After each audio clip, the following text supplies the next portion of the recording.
But here we go. 3, 4, 5 red lights to the Spanish Grand Prix Season 3 of XRS. First sprint race so far for Div 5. 5 red lights and away we go. Pistol Peter gets a terrible start. Throne Globe, a little bit quicker off the line. Lovely camera angle. Going down into turn 1. Now it looked 3 wide. 4 wide at the back there. As Throne takes the lead into turn 1. Pistol has lost 2 positions down into P3. Tim up to P2. And the championship leader already leading the Grand Prix. S3R4 looking very quick off the line there. I think they made a couple positions up. Throne looking to defend from Tim, going into this next right-hander to finish Sector 1. I think, Tim tried taking a bit different of a line. Pistols looking to go for a move. And what a dive from Jeremy up the inside of S3R4. As Jeremy has lost a position to S3R4. He's battling. He's gone for the switchback move through the left-hander there. So they keep it side by side. Going into the next couple corners. S3R4 on the inside. Little bit of wheel banging there as he sees the position. Going into the next couple right-handers, but he doesn't. He keeps it all fast left right, too little room, sorry. And S3R4 has made up that position, and Jeremy's down into P6 from P4. And he looks to remake the move, get overtaken by Dan Tucker in the Mercedes as they're going to keep it side by side through these next couple right-handers. Dan's trying his best to keep it there, but he has to back out going into the final corners. But Walker really wants to go for a move. A little bit of contact, I think, between them. As I think I saw debris flying. Oh, huge crash. Huge crash. Dutch booster into the wall. Oh, what happened there? Mercedes I think it was a Mercedes. Someone half spun on the final corner into the Alpine car. Moors is on the grass. Huge contact between Rage and Brewdog as Rage goes a little bit slow into that corner, or Brewdog goes way too quick. Very good. Contact between S3R4 and Pistol Peter leaves them both spinning. And that means Pistol Peter's come down into P7. Brewdog now going for a move onto Dutch Booster. He's going to get it before turn 1. Very late braking from Dutch Booster has given him a missing end plate now, as Brewdog just about lets him past. Tucker has lost that position, but Neeks could be looking to go for a move on Jeremy into turn 3. Jeremy's looking quite slow. Here goes Neeks through turn 4, not 3, up the inside. Can he hold it going into turn 5? I'm going to switch to onboard because it's better. A little bit more contact with Jeremy. They're keeping it side by side through turn 5 though. Neeks loses it a little bit going around the outside, but he gets the position done. Jeremy's going to not go for it into the fast left-right. Neeks looking to hold his own up there in P4, yes, with the 3-second time penalty, but Jeremy's going to try it. He's gone for it, he's gotten it. Pistol's going to try it around the outside as well, but he's not quite there. So Neeks sticks in the P3, but Jeremy's gotten that position up into P4. But Neeks is going to go for it maybe. No, Pistol's going for it around the outside of Neeks through turn 4. He is on the better tyre, not only newer, but he is also on the softer compound. Neeks switching it for the inside of turn 5. I'm on the wrong person. Huge contact as they both go off the track, and Neeks spins it as well after hitting the barrier. But can Tim maybe get it into the final corner, or maybe to go across the line? They both have the same amount of battery basically. Tim started burning a little bit more with DRS. He's not close enough to get it, but Throne Globe takes the win of the sprint race. Alamanta P3, Alamanta P2, Tim P3, Dan P4, Jeremy P5, Walker after penalties goes up to P6, Pistol Peter in P7, Neeks finishes it in P8 with Gent G crossing the line after a couple of spins into P9, Rage goes down to P10, Moors crossing the line in his, I want to say his XRS debut in P11, it's points for the Williams.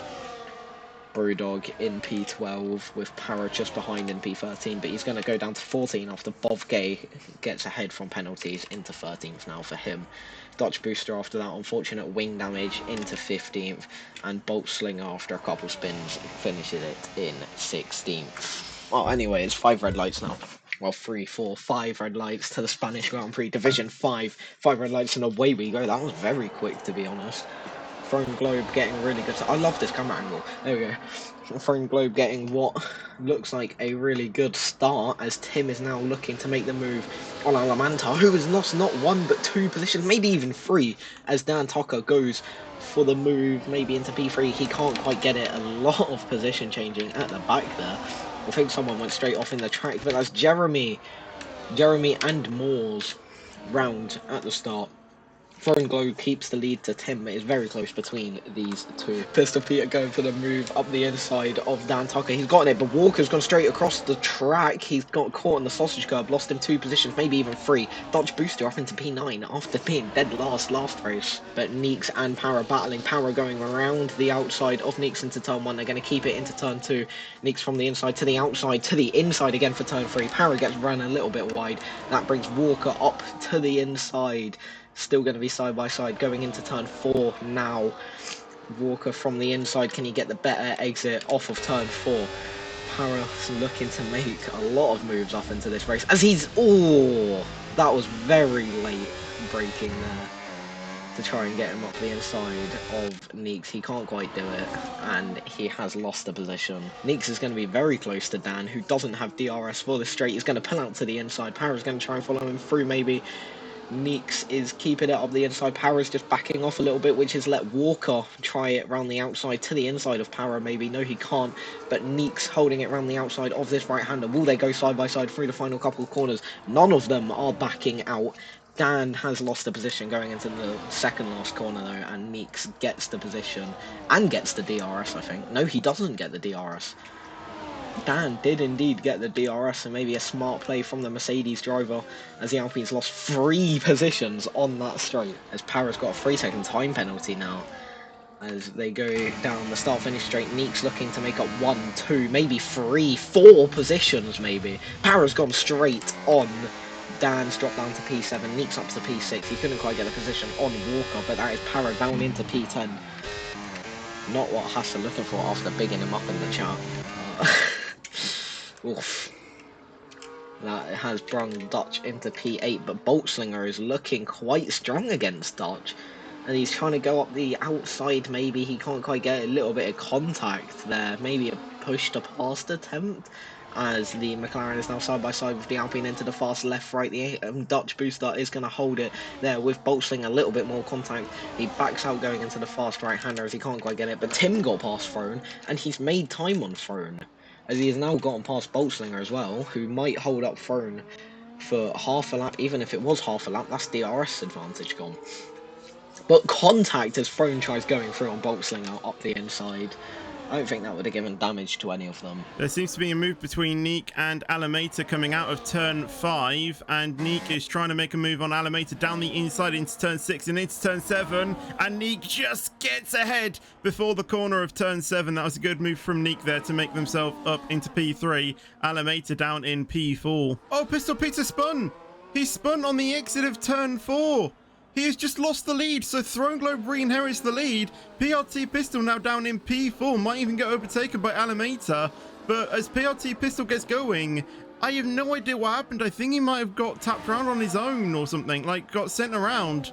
But he's just lost the lead now. He's down in P4. As we now go on to the final, I guess, long straight of this race, lap 33. Can Neek catch up to Tim? Not on that occasion. Throne Globe still leads and is on course to win it, as he has controlled this race beautifully. 2.2 seconds ahead of Tim. Can Neek do anything to try and steal P2 off Tim? I mean, they both have penalties, so it probably won't change anything, but I don't think he's going to be able to. Throne Globe is going to take the line to win the Spanish Grand Prix. Tim and Neek will finish in P2 and P3, but might lose it to PRT Pistol. Pistol only takes third, so splits Tim and Neek. Alameda finishes in P5, and then Dan will finish in P6. And then it looks like Parasol will then finish in P7 behind Dan, who takes the flag there.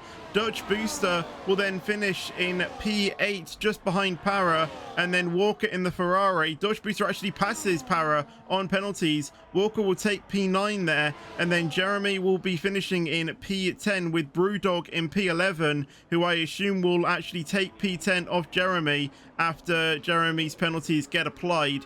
And then it'll be Boltzlinger who will then finish in P12 P12. Rage and Gentle have already finished the race because they have been lapped. So that's Jeremy across the line. We'll have to see where Brewdog comes, but then he will take P10 off Jeremy. Boltslinger, will he be able to stay in P12 or will he finish ahead of Jeremy? He finishes in P12, and then Bov will then finish in P13. That was a great race. Some good action there in the later stages of the race. But yeah, Bov across the line to take P13.